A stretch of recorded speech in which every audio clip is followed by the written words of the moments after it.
Let's take a look at T.Rex now.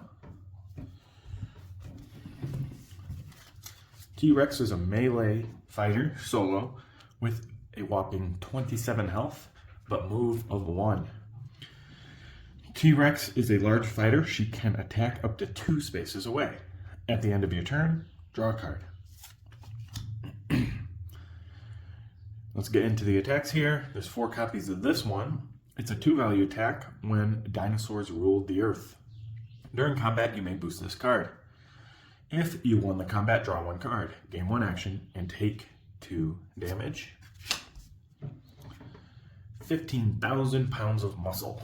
3 attack, 2 copies. Ignore the value of your opponent's card, and after combat, take 2 damage.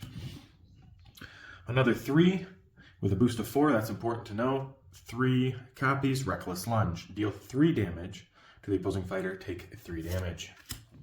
Commanding Impact is a 5-value, 3 copies. After combat, draw 1 card. Then the Versatiles. A 2-value versatile, you may boost this card. Oh, it's called Thrash. 3 copies. After combat, if you won the combat, deal 1 damage to each opposing fighter in T-Rex's zone. Terrifying Roar. A 3-value, 2 copies. Immediately, fighters cannot leave their space for the rest of the turn. Momentous Shift. Classic. 3 copies. If your fighter starts in a different space, this card's value is 5 instead. And then her defense, you're just making her angry. 2 copies. During combat, you may boost this card. If you won the combat, return this card to your hand. And then Closer Than She Appears. Move T-Rex up to 1 space. Draw 1 card. Gain 1 action. 3 copies.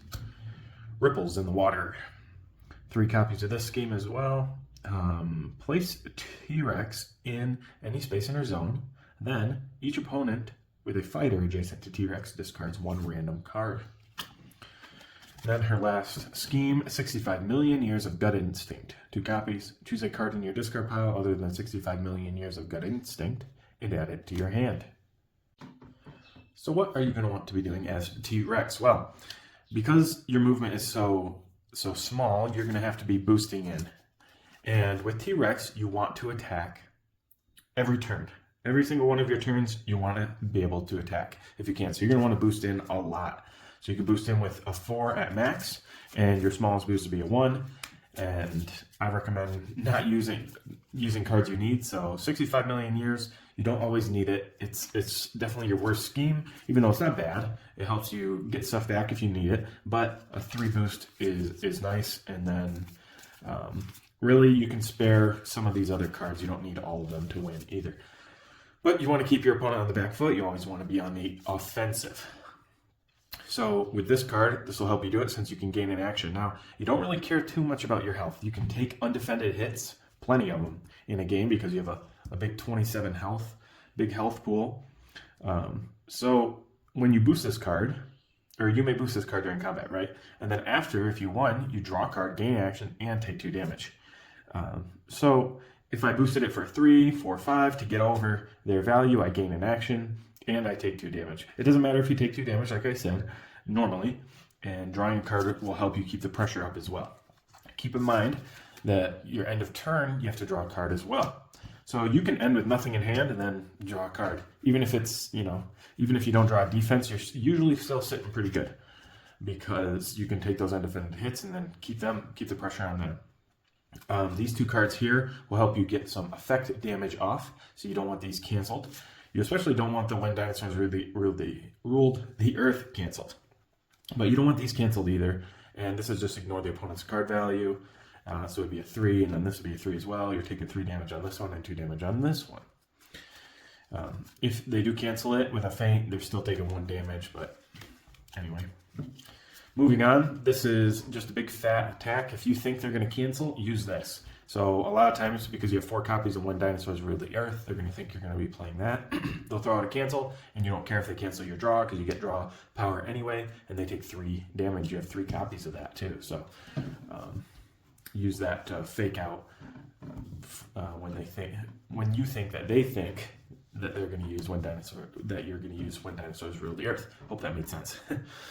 And then Thrash is good on defense or attack if you're trying to get rid of the opponent's sidekicks. If they have a lot of sidekicks and you want to kill them off, you can boost this to make sure that you kill them off. If you want the combat, deal 1 damage to each opposing fighter in T-Rex's zone. So you deal damage to that hero usually, and then also the all the sidekicks. So they got to be careful about placement as well. Terrifying Roar. This is nice because some characters like to run away after, and if they run away, you have to waste a maneuver. And instead, if you play that on defense, then you can double attack with 2. So usually play Terrifying Roar on defense. Momentous Shift, of course, when you maneuver and attack, you don't usually want to use it for defense, unless a huge hit's coming in, maybe that they moved you in somehow, I don't know. You're just making her angry again. Maybe just use the boost value. It's not that great of a card. Throw it out for extra defense to save some health, but not that great of a card. This card's great because you only have a move of 1, right? So this allows you to move an extra, and you have a reach of 2. And you don't have to, and you can disregard the zones, but you can reach 2 away. This lets you draw an extra card also and gain an action. You can combine these with themselves to move, 3 spaces, draw 3 cards, and gain action each time. So that's nice in conjunction with pretty much any of your attacks or momentous that you want to use. And then this also can work in a similar fashion. Ripples in the water. Place T-Rex in any space in your zone. Then each opponent with a fighter adjacent to T-Rex discards 1 random card. So they're going to be discarding random card. You just get to, not draw.